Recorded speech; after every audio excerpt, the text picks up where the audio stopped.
하나님의 말씀 사도행전 1장 1절에서 5절까지입니다.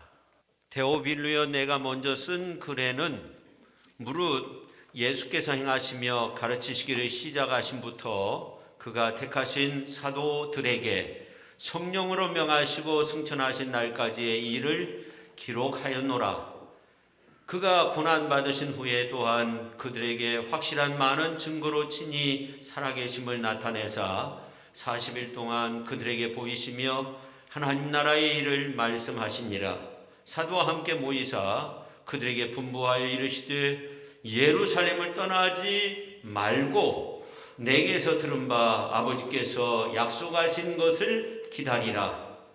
요한은 물로 세례를 베풀었으나 너희는 몇 날이 못 되어 성령으로 세례를 받으리라 하셨느니라. 아멘.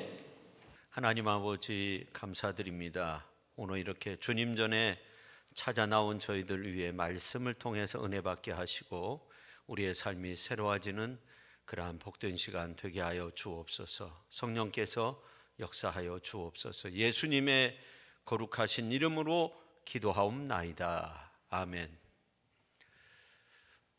중세 교부로 활동했던 사람 가운데 가장 존경받는 인물이 있습니다. 토머스 아킨퍼스라는 그러한 사람인데, 이 사람은 참 기도의 사람으로 잘 알려진 사람입니다. 이 사람이 이런 기도를 한 적이 있어요. 주님, 저에게 지혜를 허락하여 주옵소서. 모든 것들보다 당신을 먼저 찾고 모든 것들보다 당신을 먼저 기뻐하고 사랑하는 법을 알게 하시며 당신의 지혜를 따라 모든 것들을 그대로 관용할 수 있게 하여 주옵소서.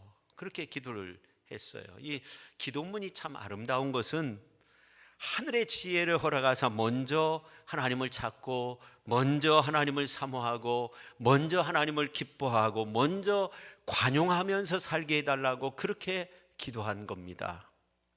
주님도 먼저를 우리에게 말씀하셨죠. 너희는 먼저 그의 나라와 그의 의를 구하라. 그리하면 이 모든 것을 너희에게 더하시리라 말씀하셨어요. 성도 여러분, 우리가 뭔가를 새롭게 시작하는 것은 중요한 일인데, 새롭게 시작하는 그 일이 누구에게나 모두 다 축복으로 주어지는 것은 아닙니다. 사실은 먼저가 중요합니다. 먼저 하나님을 사모하고 먼저 하나님 앞에 예배하고 먼저 하나님 앞에 기도하고 먼저 하나님의 뜻대로 살고자 노력하면서 먼저 하나님 앞에 기도하면서 하나님의 나라와 하나님의 의를 구할 때 하나님의 축복이 우리에게 주어지는 줄로 믿으시기를 바랍니다. 그런데 저는 이 먼저가 어떤 시작점이라고도 생각할 수 있다고 생각해요. 먼저 하는 거니까 시작점이죠. 근데 이 사도행전의 시작점을 보면 어떻게 보면 시한부와 같아요. 오늘 3절 말씀 가운데 보니까 40일 동안 그들에게 보이시며 그렇게 말씀하고 있어요. 그러니까 주님은 부활 후에 40일 지내면서 시한부처럼, 그렇게 시한부 인생처럼 40일 동안 이 땅에 부활하신 몸으로 지내셨다는 겁니다. 예수님이 40일 동안 이 땅에 계셨다고 해서 절대로 절망이 아닙니다. 그 반대로 희망과 소망을 주었습니다. 예수님을 따르던 여제자들에게 나타나셨고, 가룟 유다를 제외한 11명의 제자들에게 나타나셨고, 그리고 예수님을 3번씩이나 부인한 베드로를 변화시켰어요. 엠마오로 내려가던 두 제자, 글로바와 다른 제자를 다시금 예루살렘으로 불러들였고, 이 베드로는 어떻게 변화됐는지 이제 사도행전 1장에 있는 말씀을 보면 이 베드로가 놀랍게 변화돼서 사도 중에 수장으로서 활동하는 이러한 모습을 보게 됩니다. 완전히 제자들을 변화시킨 거예요. 베드로를 변화시킨 거예요. 그래서 이 사도행전 1장 13절에 있는 말씀을 보면 예수님의 11 제자의 이름이 나오는데 맨 첫 번째 등장하는 이름이 베드로입니다. 그리고 사도행전 1장 15절, 2장 14절에 있는 말씀을 보면 베드로가 사도들의 수장으로서 행정을 처리하고 앞장서서 복음을 뜨겁게 증거하는 이러한 모습을 보게 됩니다. 이렇게 예수님이 부활하시고 난 다음에 이 40일이 사도들에게는 사도행전 1장 8절에 있는 말씀처럼 너희가 권능을 받고 라는 이 말씀처럼 이 권능을 받는 기폭제와 같이 아주 소중한 기간이었다는 겁니다. 사도들이 모여 기도할 때 성령의 불길이 마가 다락방을 휩싸였습니다. 완전히 감쌌습니다. 그 내용이 사도행전 1장과 2장에 기록이 되어져 있습니다. 그러니까 예수님이 부활하시고 승천하시 전까지 이 40일은 제자들뿐만 아니라 예수님을 믿고 따르는 모든 사람들에게 희망을 주고 소망을 주고 더 나아가 새로운 위대한 새 출발을 할 수 있는 큰 비전을, 위대한 비전을 제시하는 그러한 기간이었습니다. 우리가 이 코로나 바이러스와 싸우면서 한 3년을 보냈는데 어떤 때는 우리의 삶의 패턴이 완전히 굳어져 있는 거예요.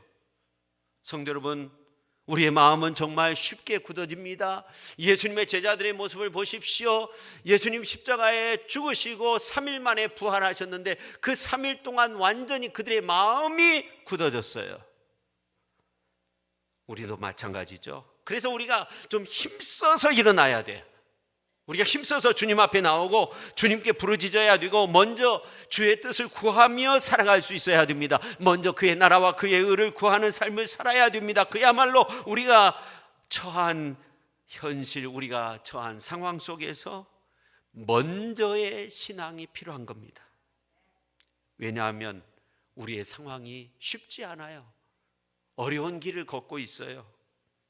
성도 여러분, 오늘 이제 성경에 보면 우리 주님이 우리에게 주신 이 미션은 한마디로 먼저 능력을 받으라 하는 겁니다. 능력 받아야 역사가 일어난다는 거예요.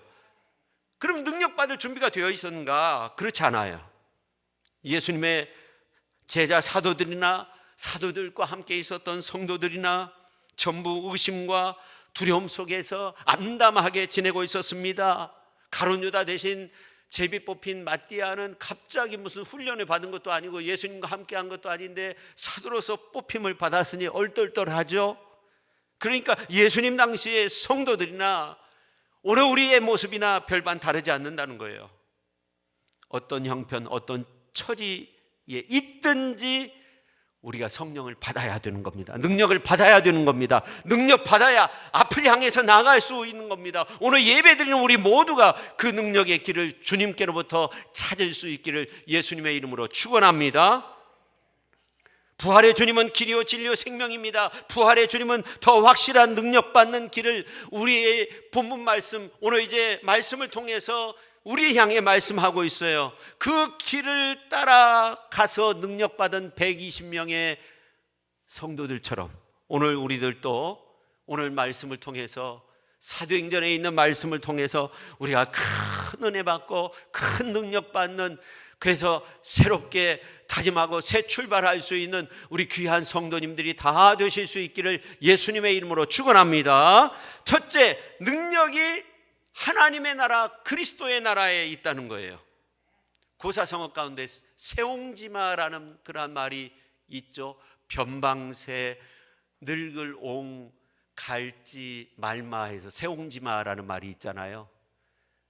변방에 살았던 한 나이 드신 분이 있었어요. 그래서 사람들이 그의 이름을 세옹이다 그렇게 불렀어요. 변방에 나이 먹은 늙은이다, 그런 의미를 가지고 있는 거죠. 근데 이 세옹의 유일한 낙은 말을 키우는 일이었어요. 아들과 함께 말을 훈련시키고 키우는 일인데 그 중에 아주 명마가 있었어요. 아주 준마, 아주 좋은 말이 있었는데 고삐를 끊어버리고 어느 날 도망친 거예요. 아들이 너무나 실망 속에 빠져 있으니까 아버지가 하는 말이 뭐냐면 아들아, 아들아, 실망하지 마라 하면서 이 세상 모든 화복은 한 곳에 머물러 있는 것이 아니라 돌아다니는 법이란다. 말을 잃은 그 불행이 오히려 우리에게 행운이 될 수 있다는 거예요. 반대로 지금 내가 행운을 맞이하여 크게 기뻐한다고 해서 그 행운이 언제까지 계속되겠느냐? 도리어 재앙이 될 수도 있단다. 그러니 순리에 따르며 그렇게 지내자구나. 그러니까 아버지의 말을 듣고 위로를 얻었어요. 홀가분한 그런 마음으로 슬픔을 이겨내면서 지내는데 몇 달이 지난 어느 날 그 줌마가 변방에 살았으니까 오랑캐 지역에서 이제 야생마들을 끌고 온 거예요. 수십 마리 끌고 온 거예요. 그러니 얼마나 기쁘겠어요. 그러던 어느 날 아들은 줌마가 데리고 온 야생마를 훈련시키기 위해서 그 말을 타고 훈련시키다가 떨어져서 한쪽 다리가 부러진 거예요. 마을 사람들이 찾아와서 이제 걱정하자 세웅은 걱정하지 말라고, 말에서 떨어져 죽지 않은 것만 해도 천만다행이라고 하면서 오히려 그것이 큰 복이 될지 누가 아느냐고 그렇게 말을 하죠. 몇 달 뒤 오랑캐 지역에서 이제 오랑캐들이 몰려와 가지고 마을에 있는 청년들을 다 끌고 갔는데 한쪽 다리를 못 쓰는 이 사람은 세홍의 아들은 끌려가지 않은 거예요. 그래서 이 말과 가장 비슷한 의미의 고사성어가 전화위복이다. 굴을 전 재앙화 할위 복복, 재앙이 오히려 복으로 굴러 들어온다는 거예요. 재앙이 왔다고 자포자기할 필요가 없다는 거예요. 힘써 노력하면 복이 된다는 거예요. 오늘 우리에게 필요한 복은 무엇일까? 전화위복이 아닌가 생각돼요. 우리의 마음의 다짐, 세웅지 마라는 거예요. 많은 사람들이 어렵다 그렇게 말하지만 그것으로 끝나는 것이 절대 아니라는 거예요. 세웅지 마라는 거예요. 말 잊어버렸다고 해서 낙심할 필요가 없어요. 다리 부러졌다고 해서 낙심할 필요가 없어요. 하나님이 다 낫게 하시고 더 많은 위로와 은혜와 복으로서 우리의 삶을 이끌어 주실 줄로 믿습니다. 하나님은 반드시 화가 바뀌어 오히려 복이 되어 굴러오도록 그렇게 우리의 삶을 이끌어 주실 줄로 믿습니다. 우리가 이 코로나를 지내면서 얻은 것들이 많다고 하잖아요. 정말 우리에게 소중한 것이 무언가를 발견했다고 하잖아요. 근데 우리 성도님들 우리에게 소중한 것을 이제 발견한 것으로 그냥 그치지 않고 이 전화위복의 놀라운 은혜를 경험했으면 좋겠어요. 근데 사도행전은 이 전화위복과 같은 엄청난 성경의 획을 긋는 중요한 책입니다. 그래서 치욕의 십자가가 영광의 십자가가 된 거예요. 여러분, 구약의 초점은 to Christ, 그래서 예수님에게로이고 사복음서는 in Christ, 예수님 안에서, 그리스도 안에서. 사도행전은 뭐냐면 프롬입니다. 그리스도로부터라는 거예요. 그러니까 그리스도로부터 새 시대를 열고 그리스도로부터 새 나라를 열어나가는 그 말씀들이 사도행전에 기록이 되어져 있어요. 그러니까 오늘 우리 교회가 사도행전의 말씀을 통해서 예수 그리스도로부터 새 능력이 임하여져서 새 사람이 되고 새 백성이 되고 새로운 모습으로 변화되고 우리의 모습이 새롭게 변화돼서 새로운 아름다운 모습으로 충만한 가운데 살아갈 수 있기를 예수님의 이름으로 축원합니다. 이 사도행전 1장 3절에 있는 말씀을 보시면 이런 말씀이 나와 있어요. 40일 동안 그들에게 보이시며 하나님 나라의 일을 말씀하시니라. 하나님의 나라를 말할 때 보통 영광의 나라, 거룩한 나라, 저 천국, 천성을 말하죠. 근데 오늘 본문 말씀에 나오는 이 하나님의 나라, 다시 말해서 사도행전에서 우리 주님께서 가르쳐 주시는, 말씀하시는 그 주님의 나라, 하나님의 나라는 우리가 생각하는 것과는 좀 다른 것 같아요. 만약 사도행전에서 말하는 이 하나님의 나라가 영광의 나라, 거룩한 나라, 저 천국만을 말한다고 한다면 예수님이 40일 동안 믿음만을 강조했을 거예요. 믿어야 천국 간다. 믿어야 영광의 나라에 들어갈 수 있다. 믿음만을 강조했을 거예요. 그러나 부활하신 예수님의 모습을 보면 그렇습니까? 그렇지 않아요. 오히려 고난의 십자가를 다시금 지는 듯한 그러한 모습으로 한 사람 한 사람을 찾아갑니다. 못자국 창자국 보여주면서 말씀을 해석하면서 하루길을 같이 걸으면서 그리스도가 고난받아야 되는 거 아니냐, 그런 말씀도 하시고 거기에서 그치지 않습니다. 다시 살아나야 된다는 거. 내가 사망 권세, 죽음의 권세 다 물리치고 부활했다는 거예요. 그래서 이 하나님의 나라가 예수 그리스도의 나라라는 거죠.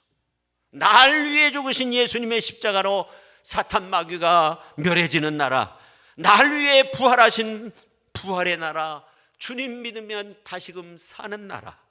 그뿐만 아니라 주 예수님이 말씀하신 하나님의 나라는 결코 미래적인 것만을 말하는 것이 아니에요. 아주 실제적인 나라도 말하고 있다는 겁니다. 오늘 또 우리 안에 그리스도가 살아있으니 하나님의 나라가 임한 줄로 믿으시기를 바랍니다.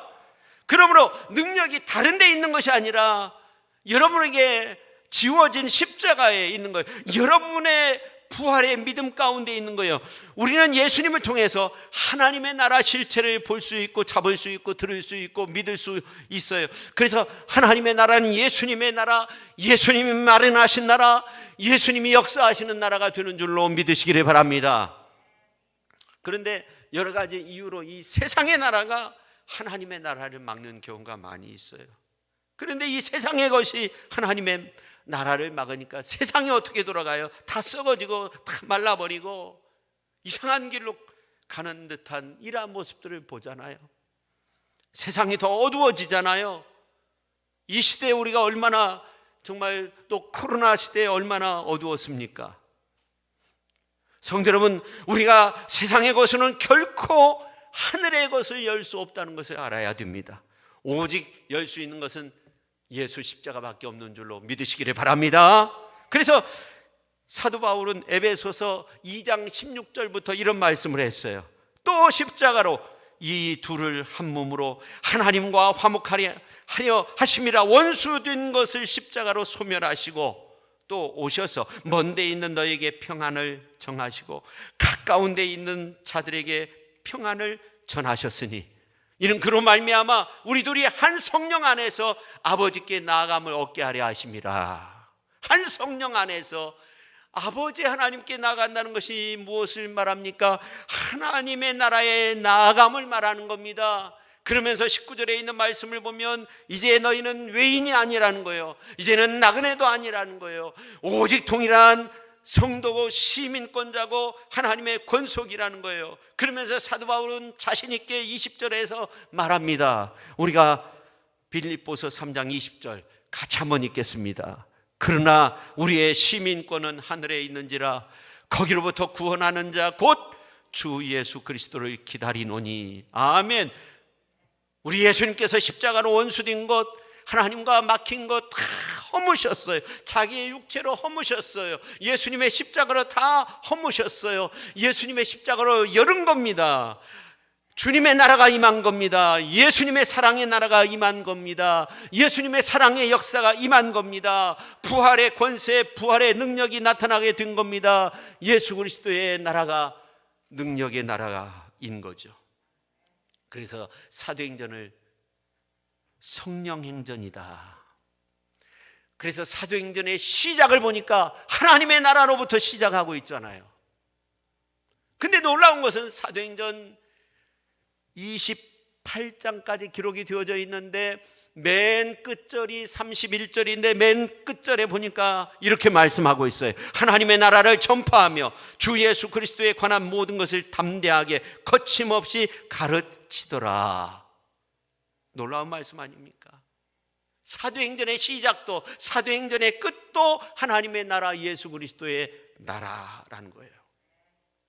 여러분, 길은 다른 데 있는 것이 아닙니다. 그리스도에게 있습니다. 그리스도 안에 있습니다. 그리스도로부터 있습니다. 능력도 다른 데 있는 것이 아닙니다. 그리스도의 나라가 능력이고 우리는 그 길, 예수 그리스도의 그 길에 서 있어야 되는 거죠. 그리스도를 품어야 되죠. 그래야 하늘길이 열리는 거죠. 그리스도를 품어야 하늘의 문이 열리게 되는 줄로 믿으시기를 바랍니다. 하늘 능력이, 하늘 역사가, 성령의 역사가, 성령의 권능이 우리에게 나타나게 되는 겁니다. 시작도 주님의 나라, 끝도 주님의 나라가 될 수 있기를 예수님의 이름으로 축원합니다. 그 다음에 두 번째, 이 성령이 하나님의 능력이라는 거예요. 오늘 이제 1절에 보면 데오빌로여 그렇게 시작해요.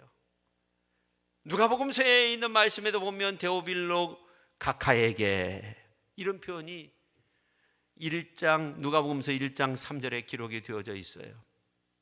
그러니까 누가복음서와 사도행전을 기록한 이유가 데오빌로 때문이라는 거예요.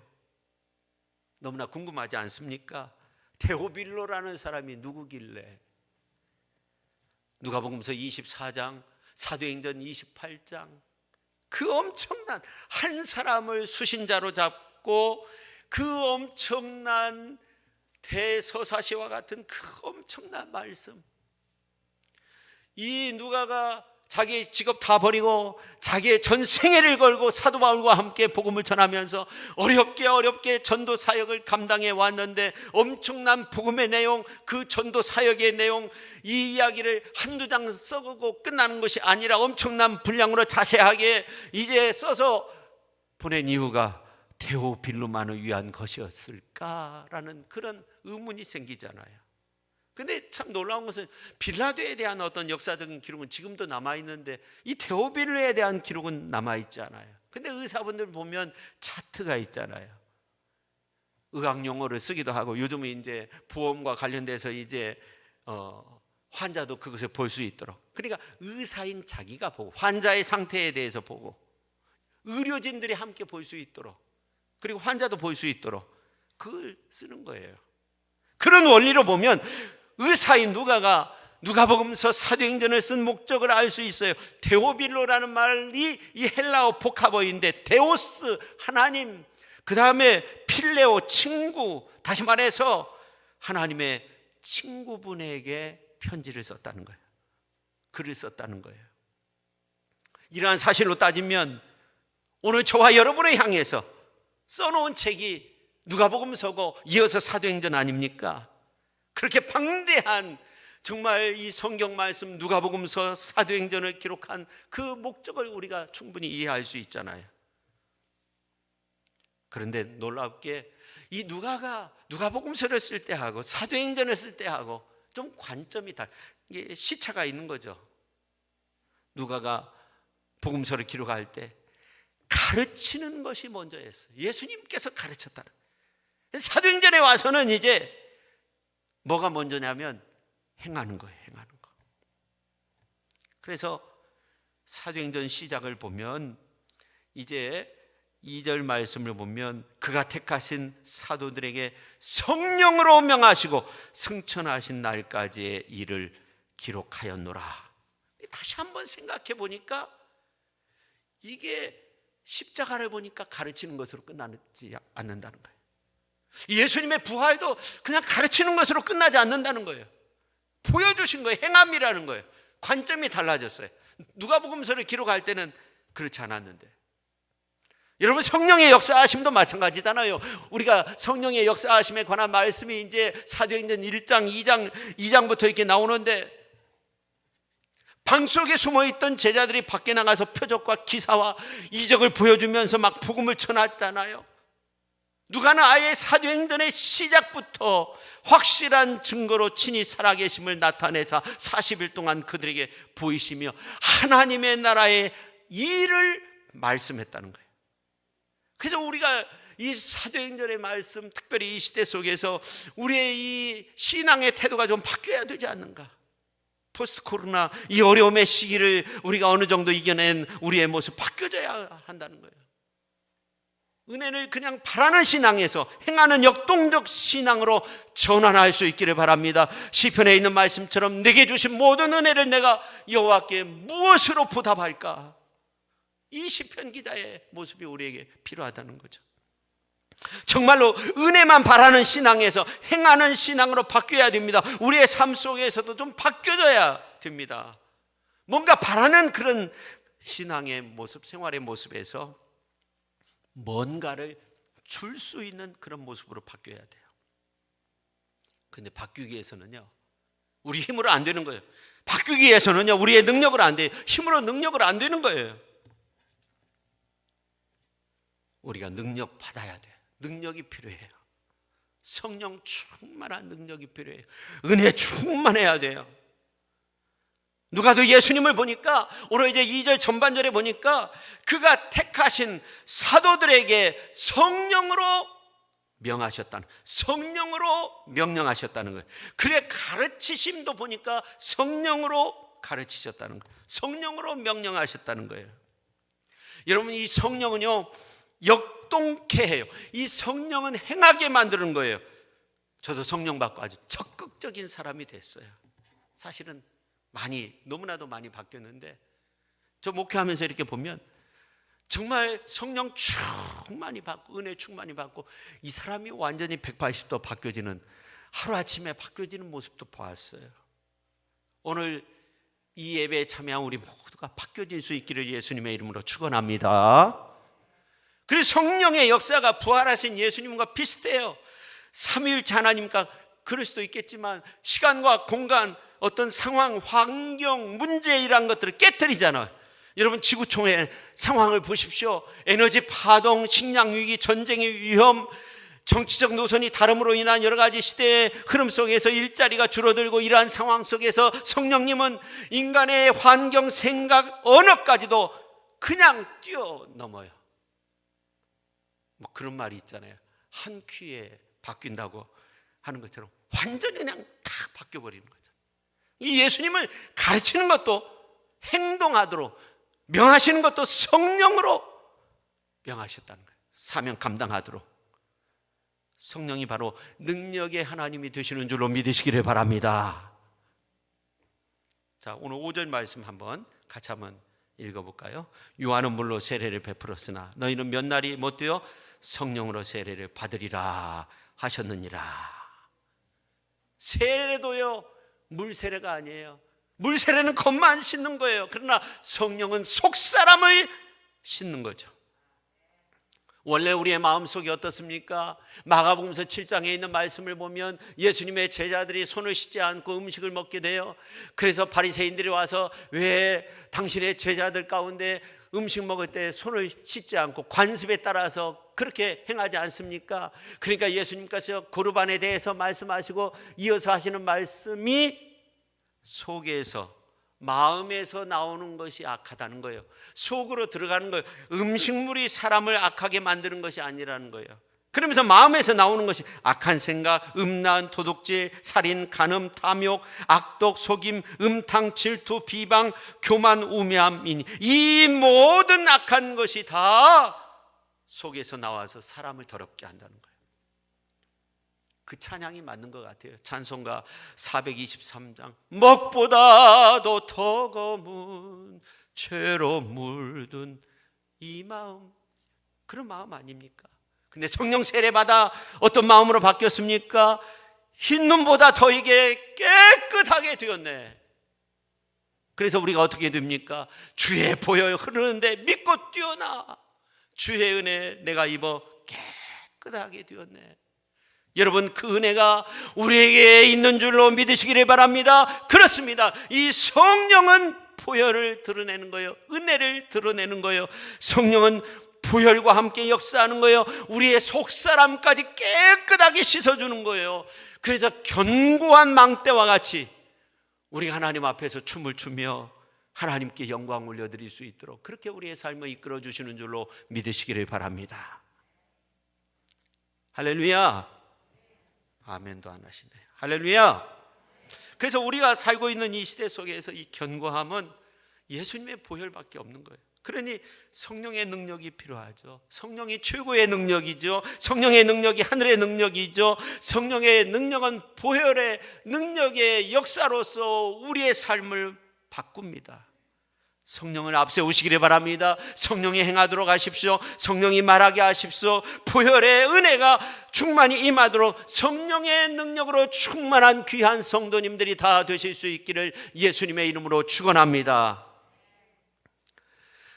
영성의 대가인 아버지 밑에서 목회하던 아들이 있었어요. 아버지를 내가 한번 따라잡아야 되겠다 이렇게 생각을 하고 공부도 열심히 하고 목회를 시작했는데 도저히 감당을 못하는 거예요. 그래도 열심히 하려고 노력은 하는데 하루는 악령에 씌워서 정신이 잃어가는 한 성도가 와가지고 나를 좀 살려달라고 말씀을 선포하고 찬양하고 기도를 해도 아무런 효과가 없어요. 그래서 온 마음을 다해 하나님 저를 좀 도와주세요. 하나님 저를 좀 도와주세요. 근데 거짓말처럼 이 성도에게서 악령이 떠나가게 된 거예요. 야, 그래서 이 능력은 내가 아니구나, 나에게서 나오는 것이 아니구나, 하나님에게서 나오는 능력이 정말 큰 능력이라는 것을 알게 돼요. 그래서 하나님을 의지하면서 위대한 목회자, 신학자가 되는데 세계 제3차 영적 대각성 운동 때 크게 쓰임받은 블룸하르트라는 그러한 목사님의 이야기예요. 우리의 모든 능력은 세상과 우리의 노력이 아닌 하나님으로부터 나오는 줄로 믿으시기를 바랍니다. 이미 승리하신 주님을 믿으며 성령의 능력을 힘입어서 세상에서 승리하는 우리 귀한 크리스찬들이 다 될 수 있기를 예수님의 이름으로 축원합니다. 아들 닭이 아빠 닭한테 아빠, 우리 머리에는 왜 벼슬이 있어요? 그러니까 아빠 닭이 다른 동물보다 높은 위치에 있기 때문이란다. 그 다음날 아들 닭이 아빠 닭한테 아빠, 우리 입이 왜 이렇게 뾰족해요? 위협하는 적을 공격하기 위해서 그렇단다. 그 다음날 아들 닭이 아빠 닭한테 저는 몸집이 적은데 왜 이렇게 목소리가 커요? 그러니까 큰 목소리로 기선제압, 적을 기선제압하기 위해서다. 그러니까 아들이 가만히 생각하다 근데 아빠, 왜 우리는 닭장 속에 있죠? 그렇게 말했다고 합니다. 여러분, 지금 이 시대에 우리 크리스찬들의 모습을 보면 이런 모습이 아닌가? 저나 여러분이 집안에만 있고 집안에서만 큰소리 치고 세상에서 복음 전하는 일 전혀 없고 세상을 변화시키긴커녕 내가 예수님 믿는 사람이라는 사실도 다른 사람이 알 수 없는 이러한 시대 속에서 우리가 살고 있는 거 아닙니까? 부활의 예수님은 승천과 함께 말했어요. 예루살렘을 떠나지 말고 약속하신 것을 기다려야 한다. 성령 받으라 하는 겁니다. 성령이 우리를 인치심으로 우리를 견고케 하여 주시는 줄로 믿으시기를 바랍니다. 성령께서 우리를 당신의 나라로 그렇게 이끄시는 거예요. 우리는 이제 성령입니다. 성령을 사모해야 됩니다. 성령을 기다려야 됩니다. 성령을 받아야 됩니다. 성령 충만함을 누릴 수 있기를 예수님의 이름으로 축원합니다. 우리의 길은 성령께 있는 거예요. 한마음 한뜻으로 우리가 전심으로 기도할 때 성령 충만한 은혜를 누릴 수 있기를 예수님의 이름으로 축원합니다. 여러분이 요즘 뉴스 보도를 보면 어떻습니까? 정말 세상이 악해져 가고 있다. 러시아 군인들이 우크라이나 사람들 잡아다가 고문해가지고 막 금리를 생리발을 빼가지고 바구니에 하나 담겨져 있는 모습을 보면서 야, 세상이 너무나 악하다. 이 코로나 바이러스로 인해서 전 세계 온통 난리였잖아요. 이러한 가운데 주님은 우리에게 말씀하고 있는 것 같아요. 아버지께서 약속하신 것을 기다리라. 약속하신 것을 기다리라.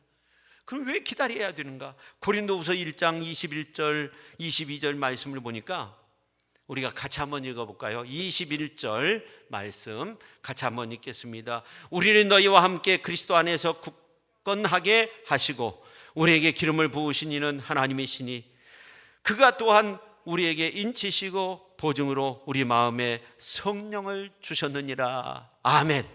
여기에 보니까 성령이 그리스도 안에서 우리를 견고케 하신다는 거예요. 성령이 우리를 인치시니까 성령이 기름 부어 주심으로써 우리가 견고하게 된다는 거예요. 근데 그 성령을 스가랴서 4장 12절에 보니까 금기름으로 그렇게 부어주신다는 말씀이 나와 있어요. 그 금기름은 부혈의 은혜를 말하죠. 변함없는 은혜, 우리를 영원토록 변함없이 우리를 지켜주시고 우리를 거룩하게 하시고 생명력 있게 하시고 우리를 능력 있게 만드시는 그 부혈의 능력, 성령이 우리를 하나님의 능력 안에서 충만한 은혜 속에서 살아갈 수 있도록 우리를 이끌어 주시는 줄로 믿으시기를 바랍니다. 성령을 사모하시기를 바랍니다. 성령을 기다리시기를 바랍니다. 성령을 받으시기를 축원합니다.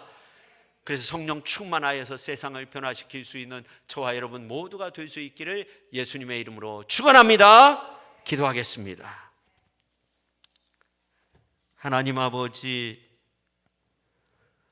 성령을 우리에게 기름 붓듯 부어주시고 금기름으로 붙듯이 변함없는 모습으로 우리를 성령으로 충만케 채워주셔서 하나님 나라 영광 위에 귀하게 아름답게 쓰임받는 저희들 되게 하여 주시고, 이 땅 가운데 하나님의 큰 구원의 역사들을 이루어갈 수 있는 우리 귀한 모든 성도님들, 저희들 모두가 되게 하여 주옵소서.